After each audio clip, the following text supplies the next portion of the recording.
But in fact, well, I mean, Mr. Ambassador was introduced to you, but the original plan was different. And UK, as I understand, especially the diplomacy sector, is represented by lots of the women. And the original idea was that here at stage, Mr. Ambassador would share the conversation with the women from the diplomatic sector from UK. But it is what it is. There are some things we cannot control. And it was sad that they were not able to come, but here I am. Okay. So, who knows the ambassador? Okay, then the second question is, who knows his social media accounts? Here you go. Okay. This conversation will not be in Azerbaijani, although I would love to talk to him, like, one day in Azerbaijan, but I think it will be Shoshu Nene next, like, who will be interviewing you. But really, I have so many questions to you because lots of my friends are in diplomacy, okay? And this is the area which seems to be easy and not so easy, but nobody knows what's behind the scenes. Like, we're all smiling. Yeah. And you obviously, like, in diplomacy are doing it better than me, where like, my subtitles are always on the face. But so many questions to you, and one of the first ones, like, you held a post in very, very different, like, countries, very different cultures. And was there anything that the diplomacy taught about yourself, your personality? Well, let me start, Tatyana, by saying thank you so much for the invitation. Congratulations to everyone in the audience who is still here. You're showing stamina and resilience to make it this far. It's amazing to be following so many great speakers. It's a real honor and privilege to be here. And it's particularly amazing to be here in the Heydar Aliyev Center, which of course was designed by a female British-Iraqi architect, Zaha Hadid. So it's a real pleasure to be here. I mean, in terms of diplomacy, I've been a diplomat for a little over 25 years now. And, speaking to some of the people around who have jumped around doing lots of different things in lots of different sectors, the reason that I'm still a diplomat 25 years on is it's a profession where you still feel that you're constantly learning all the time, new stuff. But I think, the big lessons in life are often ones that we need to keep learning and relearning because we forget.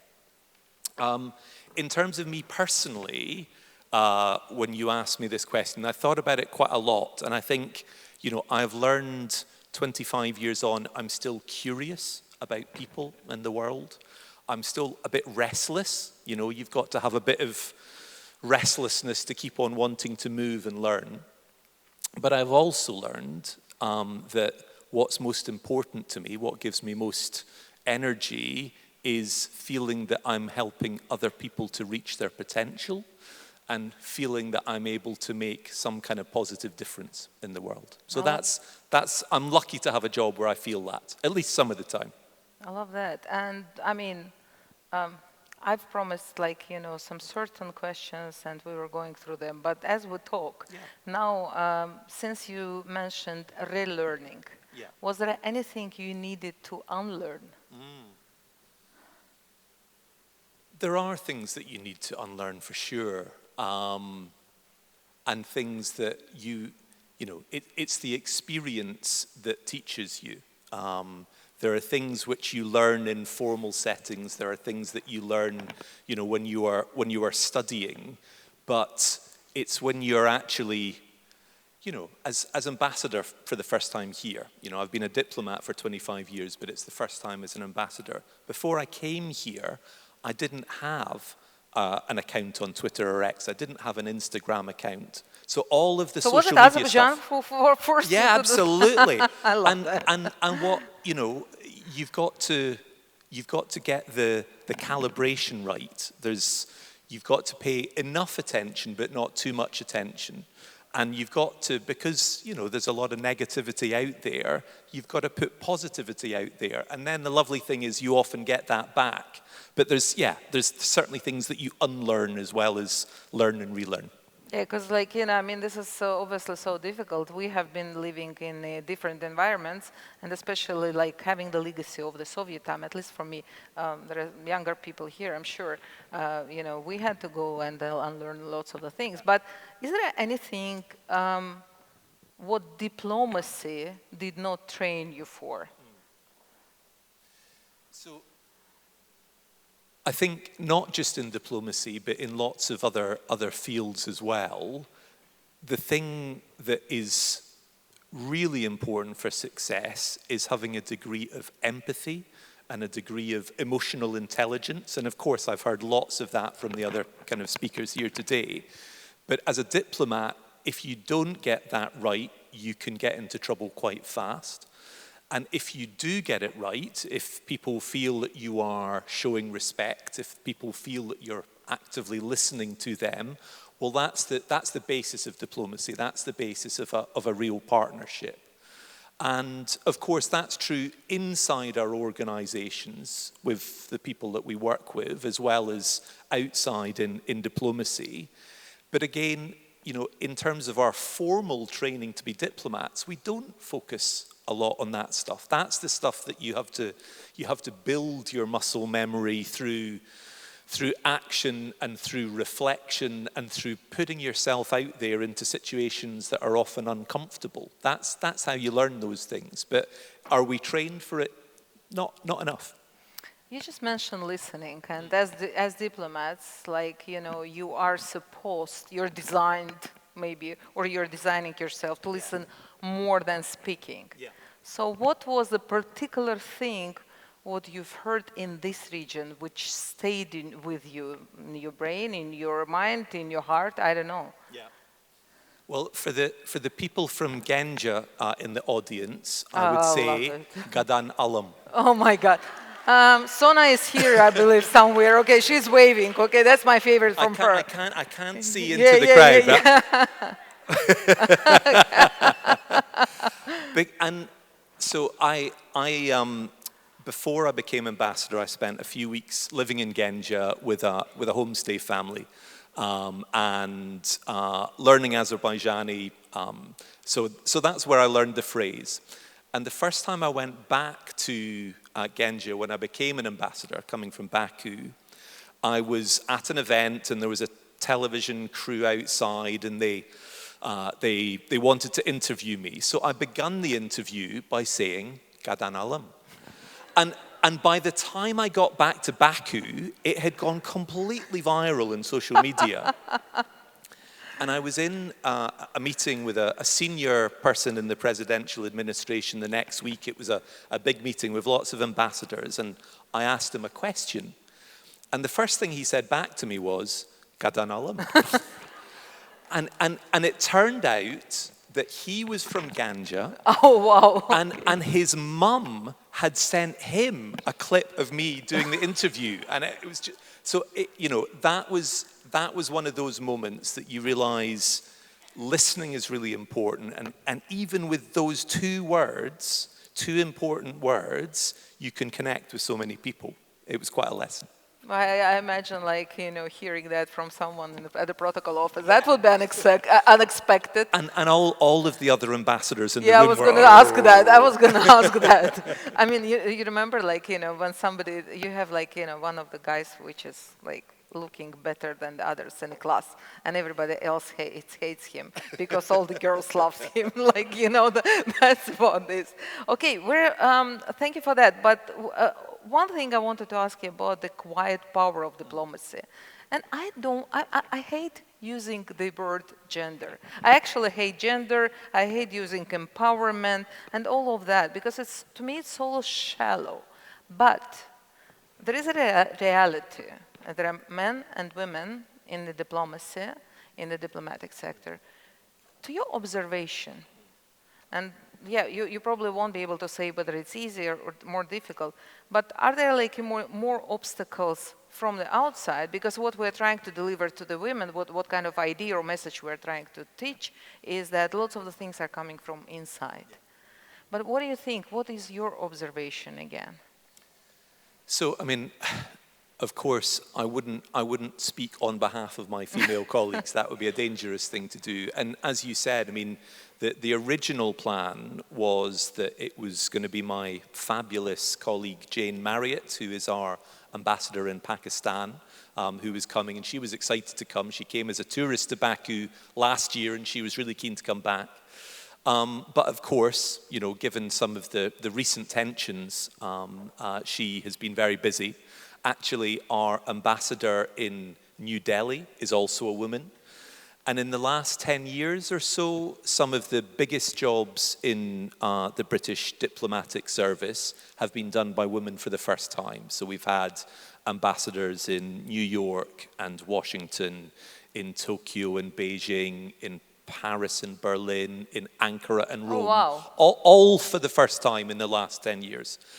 But of course, you know, in an organization like the British Diplomatic Service, the diversity of character, the diversity of approach among our female diplomats is just as broad as it is for our male diplomats. So I really like some of the things that you've identified as core elements of diplomacy, but I'm not sure that I see it as gendered in one way.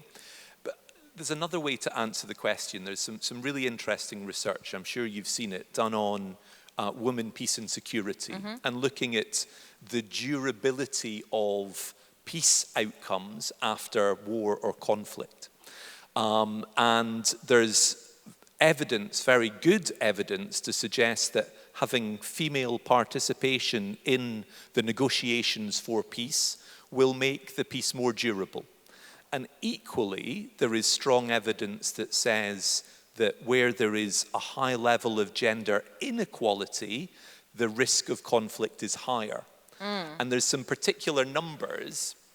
Nuria, my colleague who's sitting down there, found them for me yesterday, that if you look at peace agreements that women have been involved in negotiating, that the peace agreement is 20% more likely to endure 2 years on, and 35% more likely to endure 15 years on. And that's the reason that for all of us, it's in everyone's interest that there are more female diplomats, there's more female participation in politics. Meaning, like, you know, again, we're back to the same thing. If you want to do something, you can achieve. I mean, it's all about your dream. It's about, like, you know, how determined you are to follow that, probably. And knowing what motivates you is really important, and that can take time. It's not something. I mean, I've got 3 children. They know two daughters. Yeah. We can come on to them now. And you know, my youngest one will be 17 next week. She really isn't sure what she wants to do yet. And I'm telling her, well, I became a diplomat when I was 26. I spent time as a teacher. I didn't know that. I backpacked for a couple of years around the world. I was teaching English as a foreign language. I really didn't know what I wanted to do. And then I kind of quite happily fell into diplomacy and realized that it was a good place for me, a good fit. But people shouldn't be stressed if they don't know when they're not yet 17 what they should be doing with their lives. But there's a lot of pressure now. But don't you think this is, like, you know, kind of like ultimate powerful message that sometimes you don't need to know something. You will figure it out on the way. Because in lots of the cases, like, you know, that's what's stopping us from going further. And especially, like, to me, jumping into the university education immediately after school, I'm questioning that, honestly. Yeah. Because, you know, kids, I mean, yes, it should be some general education, but they really don't know. And what we need to teach them, that's okay to switch. So I took a year out between school and university, and I worked in a school in the UK for a few months. And then I worked as a volunteer in a small village school up in the Himalayan mountains in Nepal for 4 months. It completely changed me. I mean, I'm sure that without that experience, I might not have been a diplomat, but, you know, I learned a huge amount from that and didn't really want to come back again. You know, I mean, if I didn't have a counter here on the, you know, I would keep asking you questions non-stop, but like, you know, one day I'm going to do that. Like, you know, I'm curious more and more. And, you know, I have a luxury to meet like Mr. Ambassador from time to time, but it's always like an opening to me. So now imagine this, 20 years from now, okay, the young diplomat is reading something about yourself. What is one sentence you want him or her to read that would, like, you know, capture your essence? So as you can imagine, I've thought quite a lot about that one sentence, and it's changed a few times. So I would say if 20 years on, someone was reading about my time here as ambassador, that Fergus